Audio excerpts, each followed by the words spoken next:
সম্মানিত ভিউয়ার্স, আমি টিপু হালদার আইটি বাড়ি চ্যানেলের নতুন একটি ভিডিওতে আপনাদের স্বাগত জানাচ্ছি। দেখেন, আমরা যারা কম্পিউটার কিংবা ল্যাপটপ ব্যবহার করি, আমাদের ব্যবহার করার ক্ষেত্রে অনেক সময় আমার কম্পিউটার বা ল্যাপটপ হ্যাং করে বসে।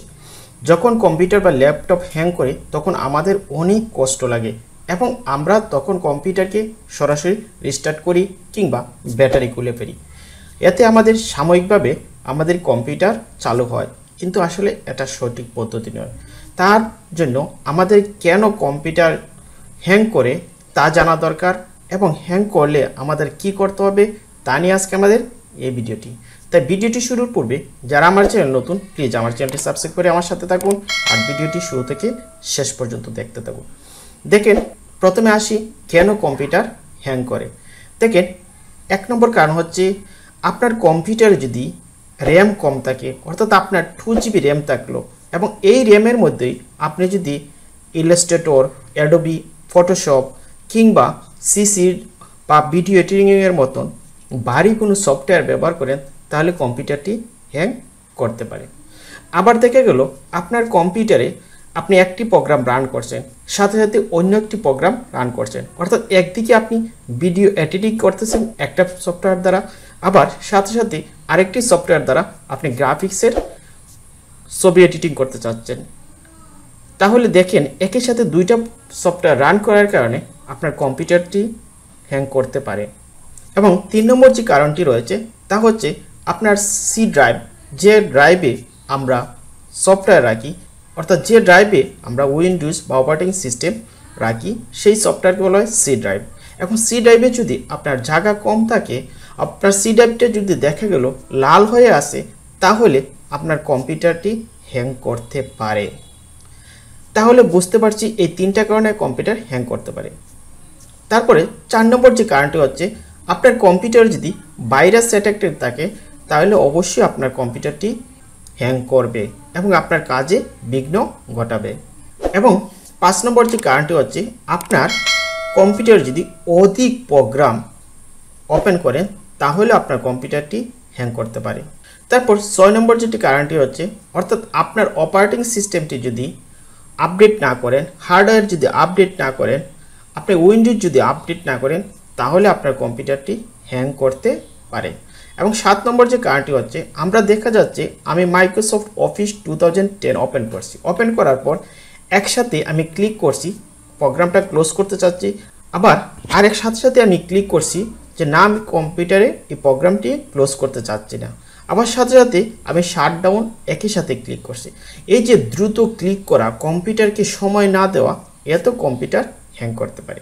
আবার অনেক সময় দেখা যায় আমাদের যখন তাপমাত্রা বেড়ে যায়, আপনি যেখানে কম্পিউটার ব্যবহার করছেন সেই জায়গাতে, অর্থাৎ আপনি যে রুমে কম্পিউটার বা ল্যাপটপ ব্যবহার করছেন সেখানে তাপমাত্রা বেশি থাকলো, এত প্রসেসর গরম হয়ে গেল, তাহলেও দেখা যায় কম্পিউটার হ্যাং করতে পারে। তাহলে আমাদের কম্পিউটার যদি হ্যাং করে আমরা কি করব? দেখেন, যখন আপনার কম্পিউটার হ্যাং করবে তখন আপনারা টাস্ক ম্যানেজার ওপেন করবেন। টাস্ক ম্যানেজার আপনারা কীভাবে ওপেন করবেন? আপনারা যদি মাউস দিয়ে টাস্ক ম্যানেজার পান তাহলে পারবেন। যখন হ্যাং করবে তখন টাস্ক ম্যানেজার আমাদের মাউস দিয়ে খোঁজা যায় না, তখন আমরা কী দিয়ে খুঁজবো?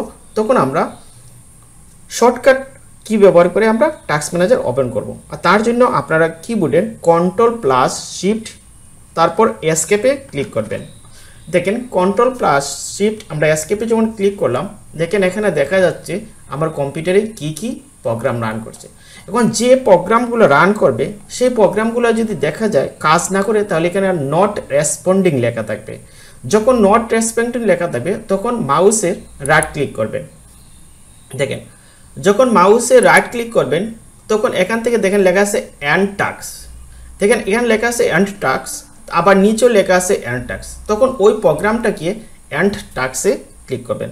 যখন এন্ড টাস্কে ক্লিক করবেন তখন প্রোগ্রামটি ক্লোজ হয়ে যাবে এবং আপনার কম্পিউটারটি হ্যাং হওয়া থেকে বেঁচে যাবে। যেহেতু আমার এখানে এখন হ্যাং করে নাই, তাহলে আমি এখান থেকে বের হয়ে যাচ্ছি। আবার আপনার কম্পিউটারে আরও কিছু কাজ করলেও আপনার কম্পিউটার হ্যাং করা থেকে মুক্ত রাখতে পারে। তাহলে আমরা কম্পিউটারকে হ্যাং হওয়া থেকে কীভাবে রক্ষা করতে পারি? তার জন্য আপনারা কিছু শর্টকাট কমান্ড আছে, সেই কমান্ডের মাধ্যমে আপনার কম্পিউটারটা রিফ্রেশ রাখতে পারবেন। তার জন্য আপনারা কী করবেন? Windows+R একসাথে টাইপ করবেন। তারপর এখানে আছে দেখেন টেম্প, এইখানে টেম্পে ক্লিক করবেন টিএমপি, তারপর ওকেতে ক্লিক করবেন। দেখেন আপনার কম্পিউটারে কিছু জাঙ্ক ফাইল আছে, অর্থাৎ আপনারা কাজ করার পর যে ফাইলগুলো জমা হয় সেগুলোকে বলা হয় জাঙ্ক ফাইল। তাহলে আমরা এই জাঙ্ক ফাইলে কিভাবে এই প্রোগ্রামগুলো ডিলিট করব, তখন আপনারা Ctrl+A দিয়ে অল সিলেক্ট দেবেন। যখন অল সিলেক্ট দেবেন তখন এটা খুলে যাবে এবং তারপর ডিলিটে ক্লিক করবেন। দেখেন আমি ডিলিট করলাম, কন্টিনিউ দিলাম, আপনার ডিলিট হয়ে গেছে। এরপরও যদি দেখা যায় আপনার এখানে কিছু থাকে, তাতে কোনো সমস্যা নেই। এখন এটা ক্লোজ করে দেব। তারপর আমরা কি করব, তারপর আবার Windows+R এ ক্লিক করব। এখন দেব আমরা %temp, তারপরে আমরা আগের মতোই কাজটা করব। এই %temp, তারপরে আমরা ক্লিক করব ওকেতে। এখন যে আসছে সেগুলোকে আমরা আবার Ctrl+A দিয়ে ক্লিক করব। ক্লিক করার পর এখন ডিলিটে ক্লিক করব। দেখেন এখন এটা ডিলিট হবে। তারপর এটাকে আমরা ক্লোজ করব। আমি ক্লোজ করে দিলাম। তারপর আবার Windows+R এ ক্লিক করব। তারপর এখন টাইপ করব প্রিপিস, দেখেন PREAPTCH, প্রিপিস। তারপর ওকেতে ক্লিক করব। ওকেতে ক্লিক করার পর কন্টিনিউতে ক্লিক করব। Ctrl+A দিয়ে অল সিলেক্ট করব, ডিলিটে ক্লিক করব। দেখেন এগুলা ডিলিট হচ্ছে। এখন এটা আমি ক্লোজ করে দিলাম।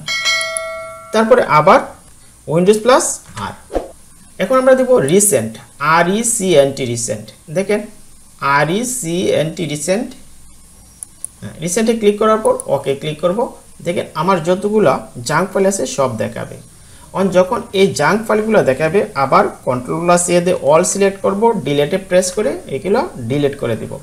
তারপরে ক্লোজ করব। তারপর আবার Windows+R। এখন কি করব, এখন TR, দেখেন TREE, তারপরে ওকেতে ক্লিক করব। এখন দেখেন কম্পিউটারটা রিফ্রেশ হয়ে গেছে। তারপরে আমরা এই যে সার্চ আইকন আছে সেখানে টাইপ করব DISK, এই যে DISK। দেখুন ডিস্ক ক্লিনআপে ক্লিক করব। তারপরে ওকেতে ক্লিক করব। দেখেন এখানে সি ড্রাইভে যত ফাইল আছে সবগুলা তারা ক্লিন করবে। তারপরে এই যে ক্লিন আপ সিস্টেম ফাইলস, এখানেও তারপর ওকেতে ক্লিক করব। এখন এখানে জাঙ্ক ফাইলগুলো একটু সময় নেবে, 1 বা 2 মিনিট সময় যেতে পারে। তারপর পুরা কম্পিউটারে ক্লিন করার পর আপনার এই জাঙ্ক ফাইলগুলোকে সে ডিলিট করে দেবে। দেখেন ওকেতে ক্লিক করব। দেখেন আমার 1.18 GB ফাইল ডিলিট করবে। অর্থাৎ এভাবেই আপনার কম্পিউটারটা হ্যাং হওয়া থেকে মুক্ত থাকবে। তার পরবর্তী সময়ে আপনার 2 মাস বা 3 মাস পর পর আপনার ল্যাপটপে বা কম্পিউটারে উইন্ডোজ আপডেট সেট আপ করবেন, অর্থাৎ উইন্ডোজ আপডেট করবেন অথবা উইন্ডোজ সেট আপ করবেন। দেখবেন আপনার কম্পিউটারটি অনেক ভালো থাকবে এবং যখন এই কাজটা করতে পারবেন তখন আপনার কম্পিউটারের ব্যবহারটা আনন্দের সাথে করতে পারবেন। তাহলে প্রিয় ভিউয়ার্স, আজকে ভিডিওটি এখানেই। আপনার যদি আরও কোনো প্রশ্ন থাকে অবশ্যই কমেন্ট বক্সে জানাবেন। আর ভিডিওটি ভালো লাগলে অবশ্যই লাইক, কমেন্ট, শেয়ার করতে ভুলবেন না। ধন্যবাদ সবাইকে, দেখা হবে নেক্সট ভিডিওতে।